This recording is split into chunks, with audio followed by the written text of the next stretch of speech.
இப்போ அண்ணா பல்கலைக்கழக விஷயத்துல யாரோ ஒருத்தர் ஏதோ ஒரு சார் இருக்காரு. அதே போல இவ்வளவு பெரிய சம்பவம், ஒரு அசாதாரணமான அசம்பாவிதம் நடந்திருக்கிறது. இதுக்கு பின்னாடி யாரோ ஒருத்தர், அதுவும் ஏதோ ஒரு சார் தான் இருக்காரு. தொடர்ந்து இந்த டிஎம்கே கவர்மெண்ட்ல யாரோ ஒரு சார் ஏதோ ஒண்ணு செய்து கொண்டே இருக்கிறார். இதை விட அவர் அடித்து துன்புறுத்தப்பட்ட இந்த சம்பவத்தை வீடியோவாக எடுத்தவர் அவர் இப்ப சொல்லி இருக்கிறார், என் உயிருக்கு ஆபத்து, நான் அச்சத்தில் இருக்கிறேன் அப்படின்னு கருத்து கூறியிருக்கிறார். அரசோட நடவடிக்கை இந்த விஷயத்துல எப்படி இருக்கு? ஆக்சுவலா அரசோட நடவடிக்கை ரொம்ப அசம்பந்தமா இருக்கு. எந்த விதத்துல நடவடிக்கை எடுக்காமல் இருக்கும். இந்த அரசு திடீர்னு திரும்பினது, அவங்களுடைய நிலைப்பாட்டில் மாற்றம் ஏற்பட்டது. அது ரெண்டு காரணங்களால ஏற்பட்டது.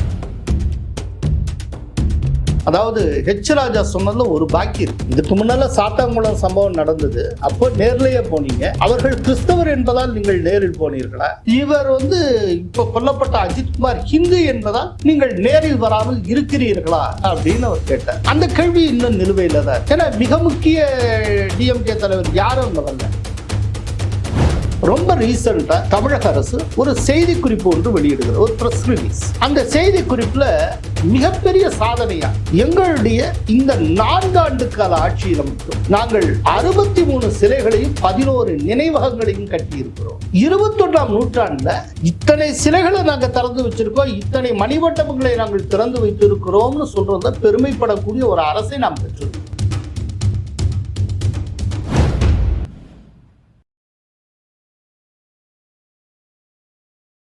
தமிழ் சொந்தங்களுக்கு வணக்கம். இன்னைக்கு நேர்காணல நம்மளோட எதிர்ப்பவர் அரசியல் வியூக வகுப்பாளரும் மூத்த பத்திரிகையாளருமான கோலாகல திரு ஸ்ரீனிவாஸ் அவர்கள். வணக்கம். வணக்கம். யார் அந்த சார்? அண்ணா பல்கலைக்கழக விவகாரத்துல யார் அந்த சார் அப்படின்னு சொல்லிட்டு ஒரு பெரிய சர்ச்சை வந்துச்சு. அதே மாதிரி இப்ப திருபுவனத்துல நடந்த அஜித்குமார் அவர்களோட கொலையிலையும் யாரோ ஒரு அதிகாரி இருக்காங்க அப்படிங்கிற ஒரு சர்ச்சை எழும்புது. எஸ், உண்மையா? அப்படி சொல்லப்படுகிறது. இந்த கம்ப்ளைண்ட் கொடுத்த நிக்கிதா, டாக்டர் நிக்கிதாங்க, அவங்க ஒரு பிஹெச்டி ஸ்காலர். அதன் அடிப்படையில் அவங்க டாக்டர் அப்படின்னு சொல்லப்படுறாங்க. அவங்களுக்கு நெருக்கமான ஒரு உறவினரோ யாரோ ஒருத்தர் தலைமைச் செயலகத்தில் இருக்கிறதாக, அவர் ஒரு ஐஏஎஸ் அதிகாரி என்றும் கூறப்படுகிறது. அவர் கொடுத்த ப்ரெஷரில் தான் சிவகங்கை மாவட்ட எஸ்பி செயல்பட்டதாக கூறப்படுகிறது. கடைசியில் இத்தனை அனர்த்தங்கள் நடந்திருக்கின்றன. ஸோ இதுல ஒரு விஷயம் தெரிகிறது. நீங்க சொன்ன அந்த என்னன்னா, இப்போ அண்ணா பல்கலைக்கழக விஷயத்துல யாரோ ஒருத்தர் ஏதோ ஒரு சார் இருக்காரு. அதே போல இவ்வளவு பெரிய சம்பவம், ஒரு அசாதாரணமான அசம்பாவிதம் நடந்திருக்கிறது. இதுக்கு பின்னாடி யாரோ ஒருத்தர், அதுவும் ஏதோ ஒரு சார் தான் இருக்காரு. தொடர்ந்து இந்த டிஎம்கே கவர்மெண்ட்ல யாரோ ஒரு சார் ஏதோ ஒண்ணு செய்து கொண்டே இருக்கிறார். ஸோ கண்ணுக்கு தெரியாத சில நபர்கள் எங்கெங்கேயோ ஏதோ இடத்துல நடக்கக்கூடிய ஒவ்வொரு விஷயங்களையும் தீர்மானித்து கொண்டிருக்கிறார். அது உறுதியாகிறது. இது மக்களாட்சிக்கு பொருத்தம் இல்லாத தன்மை. இந்த விதமா போய்கொண்டிருப்பது அப்படிங்கிறது நாட்டுக்கோ இல்லாட்டி மாநிலத்துக்கோ நல்லது அல்ல. இதான வருகிற தேர்தல்ல எதிரொலிக்குமா? நிச்சயமா எதிரொலிக்கும். ஏன்னா நேரடியாக அதனால பாதிக்கப்படுறவங்க மக்கள். ஏதோ ஒரு பணக்காரர்கள் வீட்டு சம்பவமோ இல்லாட்டி தொழிலதிபர்கள் சம்பந்தப்பட்ட விஷயமாகவோ இல்லை, ஒரு சாதாரண காமன் மேன். இப்போ போலீஸாரால் அடித்து கொல்லப்பட்டு இருக்கக்கூடிய அஜித்குமார் ஒரு சாதாரண கோயில் வளாகத்தில் காவலாளியாக இருந்தவர். இந்த மடப்புறம் காளிங்கிறது ரொம்ப பிரசித்தி பெற்ற ஒரு காளியம்மன் கோயில். நாங்கள்லாம் மதுரையில் இருக்கிறப்போ அப்பப்போ வெள்ளிக்கிழமை மடப்புறம் காளியம்மன் கோயிலுக்கு போவோம். நான்லாம் போயிருக்கேன். ரொம்ப பிரசித்தி பெற்ற ஒரு கோயில். அதை மதுரைக்காரன் பாஷையில் சொல்றோம்னா ரொம்ப துடியான சாமி அப்படின்னு சொல்றோம். அந்த மாதிரியான இது. அதில் இன்னொரு ஆச்சரியம் என்னன்னா, இந்த மடப்புறம் கோயிலுக்கு எந்த அளவுக்கு இந்து பக்தர்கள் வருவார்களோ அந்த அளவுக்கு இஸ்லாமிய சமயத்தை சார்ந்த பெண் பக்தர்கள் நிறைய பேர் வருவாங்க. மடப்புறம் காளியம்மன் கோயில் நிறைய பர்தா போட்ட பெண்கள் நிறைய பேரை பார்க்கலாம். அந்த மாதிரி வரக்கூடிய ரொம்ப புகழ்பெற்ற ஒரு கோயில். அந்த கோயிலில் இருக்கக்கூடிய ஒரு காவலாளிக்கு இந்த கதி நேர்ந்திருக்கிறது.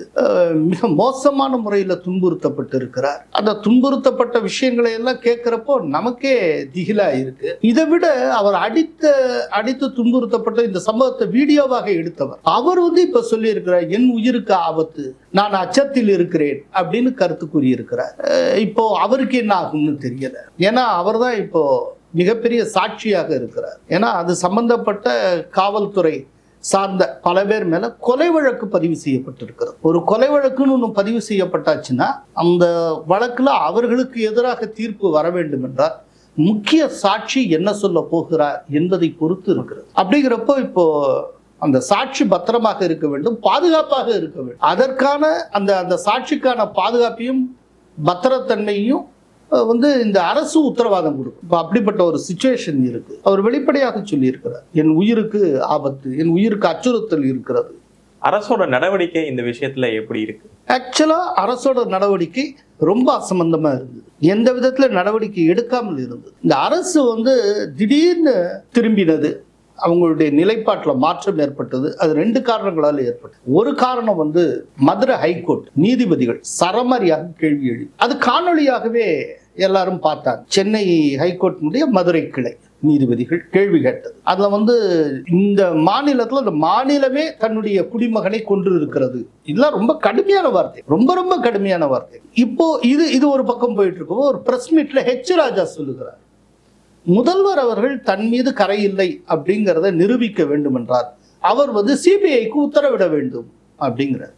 இந்த 2த்துக்கு பிறகுதான் இதற்கு மேலேயே இதுல ஓடி பிடிக்க ஒண்ணும் இல்லை, இதுக்கு மேல நம்ம பண்ணோம்னா இது முதலுக்கே மோசமாகுங்கிற நிலையில அரசு பல்வேறு முக்கிய முடிவுகளை எடுக்கிறது. அதுல ஒண்ணுதான் சிபிஐக்கு இந்த அரசே உத்தரவிடுகிறது, பரிந்துரைக்கிறது இந்த கேஸ. அதுக்கப்புறம் என்னன்னா, இந்த குடும்பத்தினர், அந்த அஜித்குமார் குடும்பத்தினருக்கு 50 லட்சம் ரூபாய், அதுக்கப்புறம் அவருடைய தம்பிக்கு வேலை எல்லாம் தர்றாங்க. இல்ல ஒரு விஷயம், அதாவது ஹெச் ராஜா சொன்னதுல ஒரு பாக்கி இருக்கு. இதுக்கு முன்னால சாத்தாங்குளம் சம்பவம் நடந்தது, அப்போ நேர்லயே போனீங்க. அவர்கள் கிறிஸ்தவர் என்பதால் நீங்கள் நேரில் போனீர்களா? இவர் இப்ப கொல்லப்பட்ட அஜித்குமார் ஹிந்து என்பதால் நீங்கள் நேரில் வராமல் இருக்கிறீர்களா அப்படின்னு அவர் கேட்டார். அந்த கேள்வி இன்னும் நிலுவையில் தான் இருக்கு. ஏன்னா மிக முக்கிய டிஎம்கே தலைவர் யாரும் அங்க வரல, சிஎம் வரல, கனிமொழி வரல, இல்லை மற்ற ரொம்ப ப்ராமினன்ட் டிஎம்கே பர்சன்ஸ் யாரும் வரல. ஒருவேளை வந்தால் சுற்றி இருக்கிற மக்கள் தங்கள் கோபத்தை வெளிப்படுத்துவார்கள். ஏன்னா இன்னைக்கு இருக்கிற காலகட்டங்கிறது ஒரு சமூக ஊடக காலகட்டமா இருக்கு. எந்த ரியாக்ஷன் எது இருந்தாலும் சகல பேருக்கும் தெரிஞ்சு போயிடும். உடனே அப்படியே தட்டி விட்டுறாங்க. ஈவன் இல்லாட்டி ஃபேஸ்புக்ல லைவ் போட்டு அப்படியே அடிச்சு அப்படியே போயிட்டு எது எப்படி ஆகும் தெரியல. சோ இங்க வந்தால் மக்கள் கொந்தளிக்கலாம், எதிர்ப்பை தெரிவிக்கலாம். நேருக்கு நேர கண்ணுக்கு முன்னால எதிர்ப்பை காட்டினா அது ஃபுல்லா லைவ்ல போச்சுன்னா அது அவர்களுடைய எலக்டோரல் பெனிஃபிட்ஸ் அடைவதில் ஒரு பெரும் தடையாக இருக்கும். அப்படிங்கிற காரணத்தினால முக்கிய தலைவர்கள் யாருமே தலை காட்டார். எதிர்கட்சிகளும் இதை மக்களிடம் கொண்டு போய் சேர்த்திருக்காங்க. நீங்க சொன்ன மாதிரியே போன சாத்தான்குளம் வழக்குக்கு இங்கேருந்து அப்ப லாக்டவுனு உதயநிதி அவர்கள் நேர்ல போனாங்க, கனிமொழி அவர்கள் நேர்ல போனாங்க. பட் எதிர்கட்சிகளும் இங்கேருந்து யாரும் நேர்ல போய் பார்த்தமா இல்லையே, ஒரு போராட்டம் நடத்திருக்காங்க, எந்த தலைவரும் போய் பார்த்தமா இல்லை. ஆனா அங்க போய் பார்க்கறது, ஏன்னா அங்க இருக்க சிச்சுவேஷன் காரணமா இருக்கலாம். ஆனால் அதை காட்டில சில முக்கியமான காரணங்கள் நடந்தது. இப்ப எடுத்துக்காட்டா திருவோணத்துக்கே அவர் ஹெச் ராஜா போய் இருந்தார். அதே போல திருவோணத்துல இதன் காரணமாக ஏடிஎம்கே பிஜேபி இணைந்து போராட்டம் நடத்தி இருக்கிறார். எனக்கு தெரிய இவங்க 2 பேரும் அலையன்ஸ் வச்சதுக்கு அப்புறம் 2 கட்சியும் சேர்ந்து நடத்தின முதல் போராட்டம் திருபுவனத்துல நேற்றைக்கு நடந்த போராட்டம். நேற்றைக்குன்னா என்ன, ஜூன் 3ஆம் தேதி 2ஆம் தேதி நடந்த போராட்டம் தான். அதில் ஹெச் ராஜா பங்கேற்று இருக்கிறார். அதிமுக சார்பில் முன்னாள் அமைச்சர் உதயகுமார், முன்னாள் அமைச்சர் பாஸ்கரன், ராஜன் சல்லப்பா இவர்களெல்லாம் பங்கேற்று இருக்கிறார்கள். மிகப்பெரிய அளவில் போராட்டம் நடத்தினாங்க. இது ஒன்று. 2வது, சென்னை உயர்நீதிமன்றத்தினுடைய மதுரை கிளைக்கு இந்த விஷயத்தை கொண்டு போனது ஏடிஎம்கே வழக்கறிஞர்கள். ஏடிஎம்கே வழக்கறிஞர்கள் தொடுத்த அந்த கேஸ்ல தான் நீதியரசர்கள் ரொம்ப கடுமையான அபிப்பிராயங்களை வெளிப்படுத்த அதுதான் ஒரு திருப்பு முனையாக அமைந்தது. அதற்கு பிறகுதான் தமிழக அரசு தன்னுடைய மௌனத்தை கலைத்து தன்னுடைய அந்த பிடிவாதத்தை தளர்த்தி கொண்டு அவங்க சிபிஐக்கு பரிந்துரைக்கிறாங்க. எல்லா மாற்றமும் அதுக்கப்புறம் தான் வரும். சோ எதிர்கட்சிகள் வேறொரு விதத்துல இந்த விஷயத்துல செயல்பட்டு இருக்காங்க. ஒரு சாத்தான்குளம் வழக்குக்கு பெரிய பிரச்சனை பண்ணாங்க அப்ப எதிர்கட்சி அந்த திமுக. இப்ப இவங்க ஆட்சியில 4 வருஷத்துல பார்த்திருப்போம் 24 இது கிட்டத்தட்ட 2 மாதத்துக்கு ஒரு கொலை அப்படிங்கிற மாதிரி நடந்திருக்கு. இது காவல்துறை அவங்க ஆட்சியிலும் இவங்க ஆட்சியிலும் ஒன்னதான் செயல்படுதா, இல்ல ஸ்டாலின் அவர்கள் ஆட்சியில காவல்துறை எப்படி இருக்கு? காவல்துறை எப்படி இருக்குன்னா 24 லாக்அப் மரணங்கள் 4 வருஷத்துல நடந்திருக்கு அப்படின்னு ஒரு புள்ளி வரும். இந்த புள்ளி விவரத்தை மதுரை உயர்நீதிமன்ற கிளையை கோட் பண்ணி இதற்கு எங்களுக்கு விளக்கம் சொல்லுங்கன்னு கேட்டிருக்காங்க. நீங்க சொன்ன மாதிரி 1 மாசத்துக்கு 2 லாக்அப் டெத் நடந்திருக்கு, கஸ்டோடியல் டெத் நடந்திருக்கு. அப்படிங்கிறப்போ இது ரொம்ப ஒரு மோசமான விஷயம். எப்போதுமே லாக்அப்ல மரணமே நடக்கக்கூடாது. ஆக்சுவலா லாக்அப் டெத் அப்படின்னாலே அது வந்து காவல்துறையினுடைய அத்துமீறல்னு அர்த்தம். ஜென்ரலாகவே காவல்துறையில் இருக்க யாராகட்டும், அவர்களும் நம்முடைய சகோதரர்கள் தான். அவங்க யாரும் அவங்க எது பண்ணாலுமே சரி, அவர்கள் தங்கள் குடும்பத்துக்காக வேலை பார்க்கறதே கிடையாது. இந்த காவல்துறை யாரோ ஒருத்தர் ஓடி பிடிக்கிறாங்க, எவனோ ஒருத்தனை கேப்சர் பண்றக்கா போறாங்க, போற இடத்துல ஒரு காவலர் உயிர் நீக்கிறார், அவர் வந்து கொல்லப்படுறார் அப்படின்னா ஏதோ ஒன்று தேடி ஓடி எல்லாம் அலையிறாங்களே, இது எதுவும் அவங்க குடும்பத்துக்காக செய்யறது. ஆக்சுவலா போலீஸுங்கிறது தன்னுடைய குடும்பம்ங்கிறத மறந்துட்டு தான் வேலை பார்க்குறாங்க. அப்படி வேலை பார்க்குற சூழ்நிலையில இப்படி வந்து ஒரு லாக்அப் டெத் எல்லாம் நடக்குது அப்படின்னா இது யாரோ ஒருத்தருக்காக ஏதோ ஒன்று பண்ணிக்கிட்டு இருக்காங்கன்னா, இந்த யாரோ ஒண்ணுங்கிறத எப்படி புரிஞ்சுக்க முடியும்? இன்னைக்கு இருக்கிற சுச்சுவேஷன்ல யார் ஆட்சியில இருக்காங்களோ அவங்களின் பொருட்டு அவர்களுக்காக இந்த லாக்அப் மரணங்கள் நடந்துள்ளன, அத்துமீறல்கள் நடந்துள்ளன, அப்படிதான் புரிஞ்சுக்க முடியும். இதுல இன்னொரு விஷயம் என்னன்னா, காவல்துறைக்கு பொறுப்பாகக்கூடியவர் முதல்வர். ஏன்னா முதல்வர் கையில தான் காவல்துறை இருக்கிறது. அப்படிங்கிறப்போ அவர் இந்த விதமான அத்துமீறல்களுக்கும் 24 லாக்அப் மரணங்களுக்கும் பொறுப்பேற்க வேண்டும். இது சம்பந்தமா அவர் வந்து ஆக்சுவலா பதில் சொல்லணும். இது சம்பந்தமா ஒரு வெள்ளை அறிக்கை வெளியிடும். என்னென்ன சிச்சுவேஷன்ல இந்த விதமான மரணங்கள் ஏற்பட்டது, இந்த மரணங்களுக்கு காரணம் என்ன, ஏன் இதை தவிர்க்க முடியாமல் போயிடுச்சு. இப்போ ஆல்ரெடி ஒருத்தர் லாக்அப்ல வச்சிருப்பாங்க, ஒரு அடி எதுவுமே இல்லாத நிலையில அவர் ஏற்கனவே நோயுற்று இருந்திருக்கலாம், ஒரு ஹார்ட் பேஷண்டா இருக்கலாம், அவர் இயல்பான மரணத்தை லாக்அப்புக்குள்ள கூட எழுதி இருக்கலாம், அப்படி சில இருக்கலாம். ஆனா காரணம் என்னன்னு சொல்லணும். ஆனால் 24 லாக்அப் மரணங்களுமே கேட்பார் இல்லாமல், கேள்வி கேட்க ஆள் இல்லாமல் போயிட்டு இருந்தா, இப்போ மதுரை கிளை விளக்கம் கேட்டு இருக்கிறது, டிஜிபி விளக்கம் கொடுப்பார்னு நம்ம எதிர்பார்க்கிறோம். இதை விட இந்த கவர்மெண்ட் போகக்கூடிய டைரக்ஷன் எப்படி இருக்குன்னு பாரு. ரொம்ப ரீசெண்டா தமிழக அரசு ஒரு செய்தி குறிப்பு ஒன்று வெளியிடுகிற ஒரு பிரஸ் ரிலீஸ். அந்த செய்தி குறிப்புல மிகப்பெரிய சாதனையா அவங்க என்ன சொல்லியிருந்தாங்க அப்படின்னா, ரொம்ப ஆச்சரியமா இருந்தது. எங்களுடைய இந்த 4 ஆண்டு கால ஆட்சியில மட்டும் நாங்கள் 63 சிலைகளையும் 11 நினைவகங்களையும் கட்டி இருக்கிறோம். இது கடந்த 10 ஆண்டு கால அதிமுக ஆட்சியில் கட்டப்பட்ட சிலைகளின் எண்ணிக்கையை விட 2 மடங்கு அதிகம். அரசே சொல்லியிருக்கு, தமிழக அரசு வெளியிட்டுல செய்தி குறிப்புல வந்த விஷயம். இதோடு மட்டுமல்ல, இந்த அரசு இன்னும் 28 சிலைகளையும் இன்னும் 11 நினைவிடங்களையும் மணிமண்டபங்கள் கட்டி கொண்டிருக்கிறது என்பதை மகிழ்ச்சியுடன் தெரிவித்துக் கொள்கிறோம் அப்படின்னு அந்த செய்தி குறிப்பு சொல்லுகிறார். 21ஆம் நூற்றாண்டுல இத்தனை சிலைகளை நாங்க திறந்து வச்சிருக்கோம், இத்தனை மணிமண்டபங்களை நாங்கள் திறந்து வைத்திருக்கிறோம்னு சொல்றத பெருமைப்படக்கூடிய ஒரு அரசை நாம் பெற்றிருக்கோம். இதற்கு பெயர் பகுத்தறிவு. எப்படிப்பட்ட ஒரு கம்ப்யூட்டர் யுகத்துல, எப்படி வேகமா போயிட்டு இருக்க யுகத்துல சிலை வைக்கிறத சாதனையா சொல்லக்கூடிய ஒரு அரசை வந்து நாம் பெற்றிருக்கிறோம். அப்படின்னா இது எந்த திசையை நோக்கி இந்த அரசு போகுது கொஞ்சம் யோசிச்சுப்பாரு. இது வந்து அபிஷியலா வந்திருக்கக்கூடிய விஷயம். ஆக்சுவலா இதை கையில வச்சுட்டு பிஜேபி தலைவர்கள் கேள்வி கேட்டிருக்க வேண்டும். இந்த விதமான ஒரு அரசு சொல்லிக் கொள்ளுமா? முன்னால யூபியில இதே போல நடந்தது. யூபியில முக்குக்கு முக்கு திரும்பின இடமெல்லாம் யானை சிலையை வச்சாங்க, மாயாவதி தன்னுடைய கட்சி சின்னம். அப்புறம் அவர் உயிருடன் இருக்கும்போது அவருக்கு அவரே சிலை வைத்துக் கொண்டார். இவ்வளவு நடந்தது. அதற்கு கைமாறாகத்தான் மக்கள் வந்து நிரந்தர தண்டனையை தந்தார்கள். இனி எந்த காலமும் மாயாவதியினால ஆட்சியை பிடிக்க முடியாது. மாயாவதியுடைய வாக்கு சரிவு அப்படிங்கிறது ரொம்ப ரொம்ப கீழே போயாச்சு. இனிமேல் திரும்ப மீளவே முடியாது, அந்த இடத்துக்கு போய்விட்டார். இப்போ அதே போல சிலை வைப்பதில் இவர் போட்டி போட்டுக் கொண்டிருக்கிறார். இதுல கம்பேரிசன் வேற. ஏடிஎம்கேவோட கடந்த 10 ஆண்டு காலத்துல அவங்க எவ்வளவு சிலை வச்சோ அது மாதிரி 2 மடங்கு நாங்க அதிகம் அப்படின்னு அந்த செய்தி குறிப்பு கிளைம் பண்ணுது. அப்படின்னா எவ்வளவு பிற்போக்கான ஒரு ஆட்சியை அரசை நாம் பெற்றிருக்கோம். ஆனா இவங்க சொல்லுவாங்க கோயிலுக்கு போனால் பகுத்தறிவுக்கு ஒவ்வாதது அப்படின்னு. ஆனா இவர்கள் மணிமண்டபம் திறப்பார். கோயில்ல கும்பாபிஷேகம் செய்தால் தவறு என்பார்கள். ஆனால் இவர்கள் திறப்பு விழா நடத்துவார். கோயிலுக்குள்ள போய் வழிபாடு செய்தால் பகுத்தறிவுக்கு புறம்பானது என்பார்கள். ஆனா இவங்க சிலைக்கு முன்னால செருப்பை கலட்டி போட்டு பவ்யமாக மாலை அணிவித்து வழிபடுவார்கள். என்ன கூத்து! இதுல ஒரே ஒரு வருத்தத்துக்குரிய விஷயம் என்னன்னா, திமுகவை தீவிரமாக எதிர்க்கக்கூடிய கட்சிகள் கூட இந்த விஷயத்தை சுட்டி காட்டி பேச மறுக்கின்றன. இல்லாட்டி இந்த விஷயமே கவனத்துக்கு வரலையா என்னன்னு தெரியல. அடுத்தது இப்ப ஓரநிலையில் திருவோம் தமிழ்நாடு அப்படின்னு சொல்லிட்டு ஒரு புதிய ஸ்ட்ராட்டஜி வந்து முதல்வர் அவர்கள் ஆரம்பித்திருக்கார். அதுக்கான காரணம் என்ன? இது ஒரு பெரிய ஸ்ட்ராட்டஜிலாம் ஒன்றும் கிடையாதுங்க. இப்போ கொஞ்ச நாட்களுக்கு முன்னால பிஜேபி மெம்பர்ஷிப் டிரைவ் ஒன்று பண்ணாங்க, உறுப்பினர்கள் சேர்ப்பு. அது பிஜேபிக்காரங்க ஒரு பேர் வைக்காம உறுப்பினர் சேர்ப்புன்னாங்க. இவங்க அதுக்கு ஒரு பேர் வச்சிருக்காங்க. ஆக்சுவலா இந்த அரசு இதுவரைக்கும் செய்திருக்கு இந்த ஒன்னே ஒண்ணுதான். திட்டங்கள்னு ஒண்ணு இருக்கோ இல்லையோ, திட்டங்களுக்கான பெயர்கள் நிறைய இருக்கும். அது வந்து ஒரு குறிப்பிட்ட ஒரு நபருடைய லேப்டாப்பில் நூதனமான பல்வேறு பெயர்கள் புதுசாக கண்டுபிடிச்சு அவங்க வச்சுக்கிட்டே இருப்பாங்க. அது ஒவ்வொன்றுக்கும் அப்படியே அது ஒரு டேக் போட்டே வருவாங்க. அவ்வளோ. அதே போல் இந்த மெம்பர்ஷிப் டிரைவுக்கு ஒரு பேர், ஓரணியில் திரள்வோம், ஏதோ ஒரு பேர், அவ்வளோதான். அடிப்படையில் என்ன, உறுப்பினர் சேர்க்கை. இதை தவிர்த்து இல்லை ஒன்றும் இல்லை. இவங்க சொல்லிட்டனாலேயே ஓரணியில் அத்தனை பேர் திரண்டுற போகிறதெல்லாம் கிடையாது. எப்படி இப்போ திருபுவனத்தில் நீங்கள் ஓரணியில் திரட்டிடுவீங்களா? இவ்வளோ பெரிய அஜித்குமார் சம்பவம் நடந்திருக்கு, இவ்வளோ பெரிய விஷயம் நடந்திருக்கு. இதே போல் எத்தனை இடத்துலங்க. கள்ளக்குறிச்சியில் உங்களால் திரட்ட முடியுமா? கள்ளக்குறிச்சியில் கள்ளச்சாராய விபத்தில் மட்டும் 60க்கு மேலானவர்கள் இறந்து இருக்கிறார்கள். நீங்கள் ஓரடியில் எங்கே திரட்டுவீங்க? பரவலாக தமிழ்நாடு முழுக்க அதிருப்தி இருக்குது, ரொம்ப கடுமையான அதிருப்தி இருக்குது.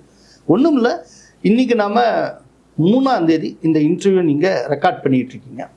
இன்றைக்கி டைம்ஸ் ஆஃப் இந்தியாவில் மார்க்சிஸ்ட் கம்யூனிஸ்ட் கட்சியினுடைய தமிழக செயலாளர் சண்முகம் அவர்களுடைய interview, exclusive interview Times of இந்தியாவில் வந்திருக்கு. அதில் முதல் கேள்வி, இந்த தடவை டிஎம்கே எப்படி ரொம்ப கம்ஃபர்டபுளாக ஜெயிச்சிருமா, எப்படி நீங்கள் ஆட்சியை பிடிச்சிருவீங்களா அப்படிங்கிற அந்த கோணத்தில் கேள்வி கேட்குறாங்க. அதுக்கு அவர் சொல்கிறாரு, இது ஒவ்வொரு கட்சியும் எடுக்கக்கூடிய நிலைப்பாடை பொறுத்தது. இல்லை பிஜேபி அதிமுக சேர்ந்துருக்கு அப்படிங்கிறதுனாலேயே டிஎம்கேயை அவ்வளோ சுலபமாக வீழ்த்திட முடியும்னு சொல்ல மாட்டேன். ஆனால் அதே நேரத்தில் ஒருவேளை ஏடிஎம்கே கூட்டணியில் விஜய் வந்து விட்டால் அது ரொம்ப ரொம்ப கடினமாக போய்விடும் அப்படிலாம் அவர் சொல்லியிருக்கிறார்.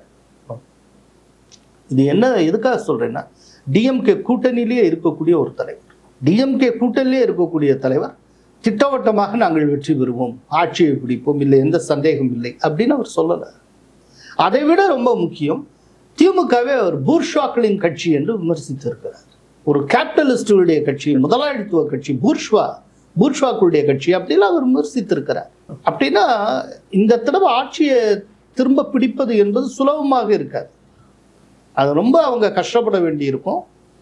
ஒரு வலுவான எதிர்ப்பையும் ஒரு கடினமான சூழலையும் ஏடிஎம்கே பிஜேபி கூட்டணி உருவாக்கும். அது தவிர விஜய் அண்டர் எஸ்டிமேட் பண்ண முடியாது. மிக சிறப்பான முறையில் அவர் செயல்படுவார் நான் நினைக்கிறேன். ரொம்ப ஆரம்பத்துலேருந்தே சொல்லிட்டு இருக்கேன், விஜய் உள்ள வர்ற அவர் வந்து கான்ஃபரன்ஸ் நடத்துறதுக்கு முன்பிருந்தே சொல்லி கொண்டிருக்கேன், விஜயை வந்து யாரும் அண்டர் எஸ்டிமேட் பண்ணாங்க, ஹீ இஸ் எ ஃபோர்ஸ் அப்படின்னு நான் சொல்லிட்டு இருக்கேன் தொடர்ந்து. இப்போ அது நிறுவனமாகி கொண்டு வருவார். அவர் யார் பக்கம் வரதுக்கான வாய்ப்புகள் இருக்கு? உண்மையை சொல்றேன்னா யார் பக்கம் வர மாட்டார். அப்படி இருக்கிறது தான் சான்சஸ் ரொம்ப அதிகம். ஆக்சுவலாக அப்படி இருக்கிறது ஒரு விதத்தில் இந்தியாவுக்கும் நல்லது தான். ஏன்னா இப்போ அவர் தனிச்சிருந்தால் கிறிஸ்தவ வாக்குகள், பெரும்பாலான கிறிஸ்தவர்களுடைய வாக்குகள் அவரை நோக்கி போகும். அவர் வந்து பிஜேபி இருக்கக்கூடிய கூட்டணிக்குள்ள வந்தால் திரும்ப அந்த கிறிஸ்தவ வாக்குகள் டிஎம்கே நோக்கி, இப்படி சில மைனஸ் பாயிண்ட்ஸ் எல்லாம் இருக்கு. அதனால அவர் தனித்திருப்பதே நல்லது, தனித்திருப்பது இந்தியாவுக்கு நல்லது. பட் இந்தியாவை நோக்கி அவர் வர்றாருன்னு வச்சுப்போம், அப்போ இந்த கிறிஸ்தவ வாக்கு இதெல்லாம் டிஎம்கே பக்கம் போனாலும் பெருமளவு வாக்குகள் இங்க உள்ள வர்றதுக்கு வாய்ப்பு. எப்படினாலும் இந்தியாவுக்கு ஒரு ஸ்வீப் காத்திருக்குன்னு சொல்லலாம். அதாவது இவர் என்டிஏவுக்குள்ள வந்தார், என்டிஏவுக்குள்ள வரலைனாலும் என்டிஏ மெஜாரிட்டி பெறுவதற்கான வாய்ப்புகள் பிரகாசமாக உண்டு. அதே நேரத்தில் விஜய் வந்து ஒரு 12-15% வாக்குகளுக்குள்ள அவர் பெறுவதற்கான வாய்ப்புகள். தமிழ்நாடு மாதிரியான ஒரு மிகப்பெரிய மாநிலத்தில் ஒரு 15% ஓட் அப்படிங்கிறது 2-3 தொகுதி நீங்கள் ஜெயிக்கலாம். ஆனால் பர்சன்டேஜ் ஆஃப் ஓட்ஸை நீங்கள் சொல்லிக்கலாம், 2-3 தொகுதிகள் ஜெயிக்கலாம், அவ்வளோதான் ஜெயிக்க முடியும். ஸோ வெற்றி அவரை வந்து கணக்கில் வச்சுக்கிட்டு இருந்தாங்க. விஜய் வந்து வெற்றியை ரொம்ப மைண்டில் வச்சுட்டு, நம்ம இதனுடைய ஃபஸ்ட்டு எலெக்ஷன், நம்முடைய எலெக்ஷன், இதில் வந்து ஜெயிச்சு காட்டினா தான் தொண்டர்கள் நம்ம கூட வருவாங்க, நம்ம ரசிகர்கள் கூட வருவாங்க, ட்ராவல் பண்ணுவாங்க அப்படின்னு வெற்றிக்கு அவர் முக்கியத்துவம் கொடுத்தா அவர் என்டிஏ கூட்டணியில் இணைந்து தான் தீரணும். இல்லைன்னா அவர் தலைமையில் ஒரு வலுவான கூட்டணி கட்டமைக்கணும். சரி, அப்படின்னா அவர் தலைமையில் என்ன கூட்டணி சாத்தியம் கொஞ்சம் யோசிச்சு பாருங்க. டிஎம்கேலேருந்து ஏதேனும் கட்சி வெளியில் வந்தால் தான் உண்டு. இப்போ டிஎம்கேலேருந்து சிபிஐஎம் வரலாம். சிபிஎம் தொடர்ந்து கடுமையாக எதிர்த்துக்கிட்டு இருக்காங்க. அதாவது பூர்ஷ்வா கட்சின்னு ஒரு கம்யூனிஸ்ட் தலைவர் சொல்கிறாருன்னா அது சாதாரண விஷயம் இல்லை. இதுக்கு முன்னால் ப்ரெஸ் மீட்டில் இதே சண்முகம் டிஎம்கே கொடுத்த வாக்குறுதிகளை நிறைவேற்றவே இல்லை அப்படிலாம் சொல்லி கடுமையான குற்றச்சாட்டுகளை முன்வைக்கிறார். அதாவது எதிர்க்கட்சிகள் பேசுகிற மாதிரி சிபிஎம் தலைவர் பேசி கொண்டு இருக்கிறார். அதனால் சிபிஎம் வரலாம். ஒருவேளை திருமாவளவன் வெளியில் வர்றாரா என்னன்னு தெரில. அவர் வந்து அப்படி வெளியில் வந்தால் அவர் விஜயோட வருவதற்கு ஒரு வாய்ப்பு இருக்குது. ஆனால் அங்கே வந்து டிஎம்கே ஒரு செக் வச்சிருக்கு. என்னன்னா திருமா இன்னமும் அதிருப்தியில் இருக்கிறார். ஆனால் திருமாவுக்கு அடுத்த நிலையில் இருக்கக்கூடிய ஒரு சில தலைவர்கள் இருக்காங்கல்ல, அவர்கள் வந்து திமுகவுக்கு விசுவாசமாக இருக்கிறார்கள். அதனால டிஎம்கே விட்டு வெளியில் வர்றதுன்னு சொல்லி திருமாவளவன் ஒரு முயற்சி எடுத்து ஒரு முடிவை எடுத்தார்.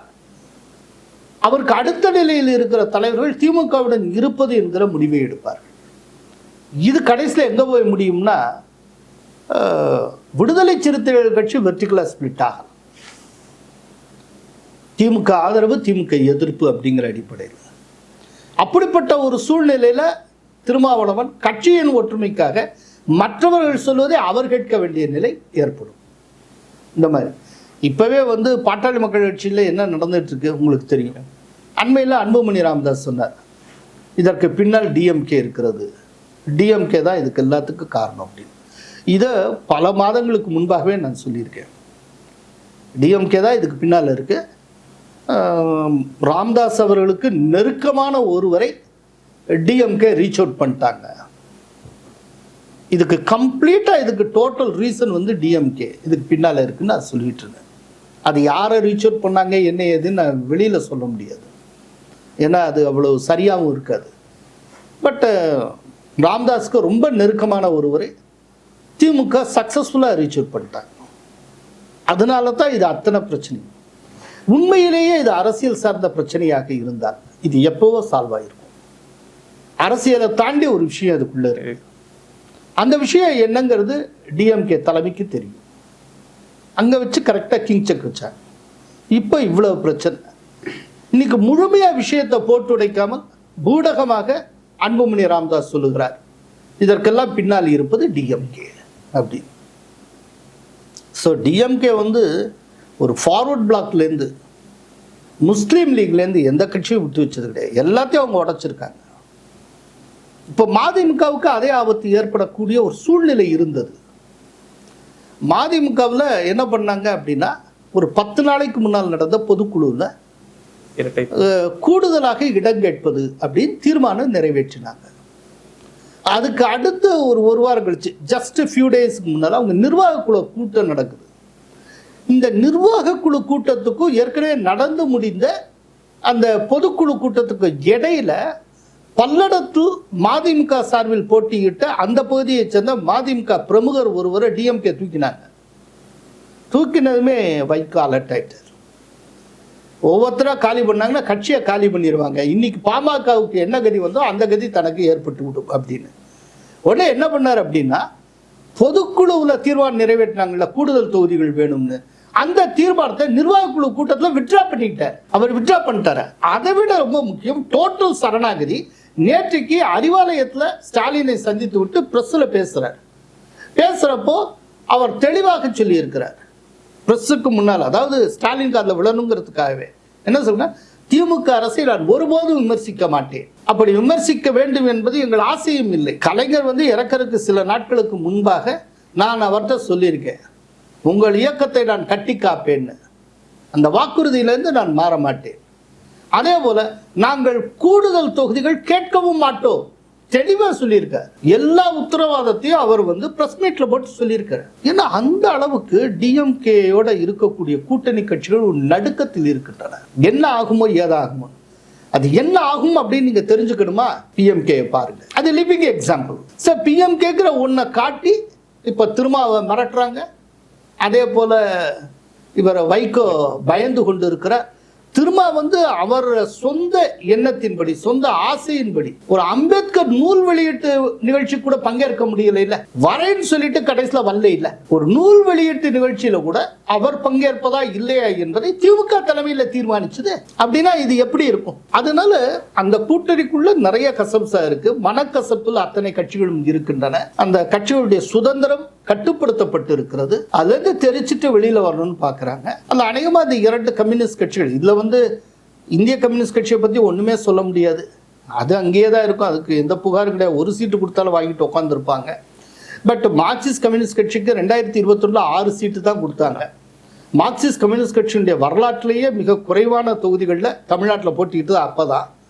அதை ஒட்டி தான் அவங்க மதுரையில் நடத்தின மாநாட்டில் இந்த முறை அதிகமாக தொகுதிகள் வேண்டும்ங்கிறத தீர்மானத்தில் ஒன்றாவே, பொலிட்டிக்கல் ரெசல்யூஷனில் ஒன்றாவே அவங்க நிறைவேற்றினாங்க.